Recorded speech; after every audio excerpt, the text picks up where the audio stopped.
Hi everybody, it's David Fleming here from Toronto Realty blog, and listen. Listen.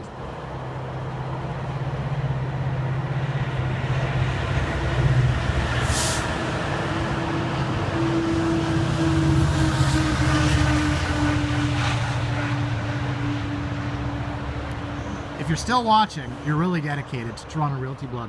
Guys, I'm looking at the timer. That was now 30 seconds. That was 26 seconds. I'm not going to lie. I've been waiting out here a long time to get this.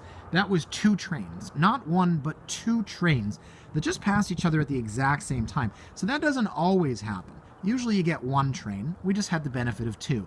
And the point of today's blog, guys, is a very simple question. Does that bother you? Well, of course it does. You'd rather not have it than have it. But this is a very cute, simple little backyard. It's a nice little house here in Scarborough. And yes, there's a train that goes by maybe once or twice an hour. So everyone's talking about real estate prices. They continue to climb. What can you do about it? Here's an idea. You can look for something like this. Because this house versus the same thing on the other side of the street with no train in the backyard, there's about a 10% difference in price. This is, say, $750. House across the street would be $8.25.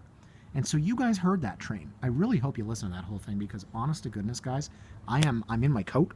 I'm freezing out here waiting for that thing to come by. But I thought it was such an interesting idea. And you can ask the question, but until you watch it, you won't actually see it. I'm standing on a chair if you're down here. But until you watch it, until you hear that, and you ask yourself, could we deal with that? Could we deal with that going by twice an hour every day for the rest of our lives? And so, you know, folks on this street probably don't mind. It's one of those things they probably say, we'll get used to it. But guys, something's got to give in this market unless you have an unlimited budget. Something has to give. And maybe, just maybe, the idea of a house backing onto the quote-unquote train tracks versus one on the other side of the street, if you can save 10%, maybe that's something worth considering.